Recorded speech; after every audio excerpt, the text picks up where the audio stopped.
I've always had a mindset for helping my community and being a community servant, community leader. So back in my hometown, San Antonio, I started volunteering on campaigns of local officials, and eventually ended up working for the current county clerk as her executive assistant.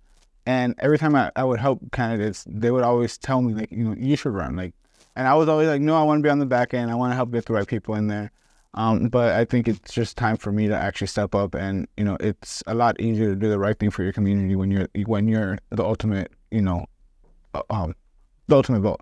So it's not like I'm gonna then try to persuade the elected official. If I am the elected official, I already have that communication with the community. Then I can have that dialogue with them and make the right choice to represent their wants on city council.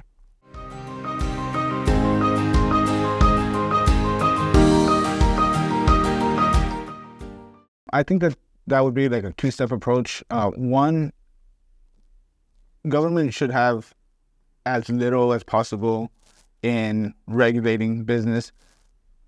So I think one of the biggest things that municipalities should do is pretty much get rid of the bureaucracy, get rid of the red tape that it takes to start a business.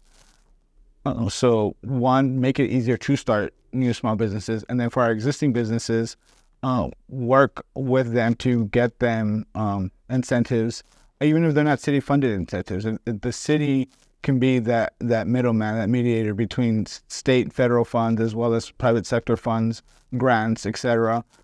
It's a lot easier and a lot more comforting for a business owner when their city officials and their city as a whole is supporting their growth, even if it's not actually coming out of the city's budget. So just being that community liaison between the business owner and whatever funds are out there, whatever grants, incentives are out there, even if, like I said, even if they're not actually funded by the city.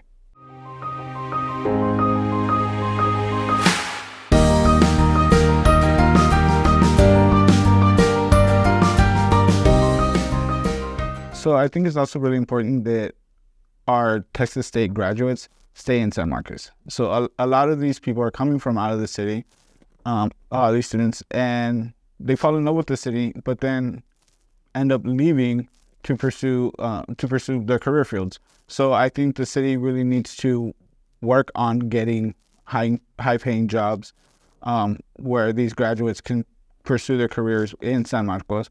And one of the biggest things that I think that the city can do, or the city and the university can do, is start business incubators within the university, where the city is helping potential entrepreneurs actually start their business and go through what the red tape is and the long process of starting a business while they're still students. So then when they graduate, they actually have their LLC. Well, I guess the LLC is a state thing, but still, the city can kind of help educate them, or, whether it's their LLC, their DBA, whatever their ultimate business formation is.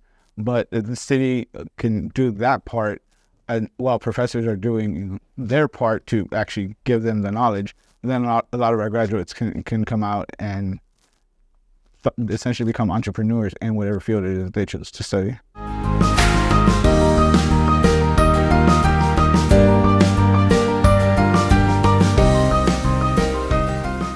So I guess the typical American dream is to be a homeowner, the white picket fence and the big, the luscious green yard and, Mayberry essentially. But I don't think that's realistic, especially in a city like ours where we have so many resources that we can't have these big quarter-acre lots.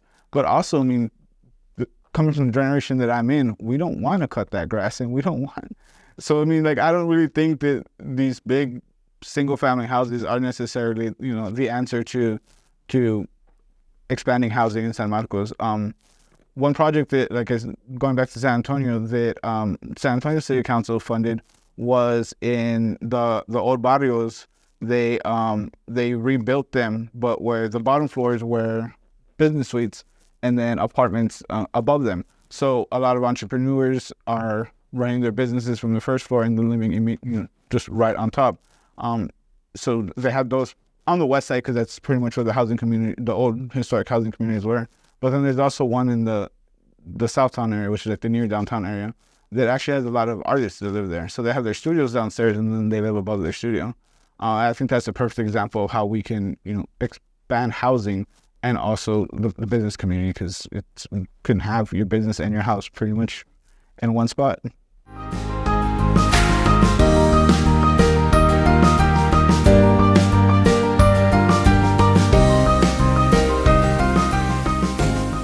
Let the developers and the home builders build the homes. It's if you're building in a historic neighborhood, the type of people that would want to live in there, even if it's a new house, would want something that looks like a historic house.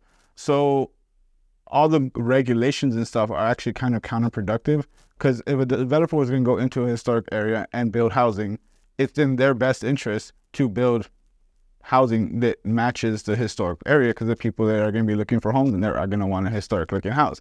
So it's our government regulations and bureaucracy are just counterproductive for what they're supposed to be doing.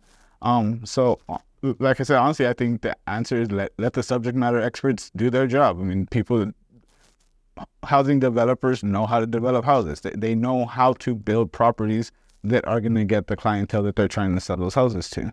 Now, of course, we do have to have regulation. We can't have predatory developers that are going to just trash our environment, pollute our waters, etc. Another thing I think, which I actually had this conversation with a friend recently, I don't understand why the city is such against xeriscaping. I think that's one of the best ways to preserve our water, which is probably one of our most precious resources. Not only our river, but our drinking water.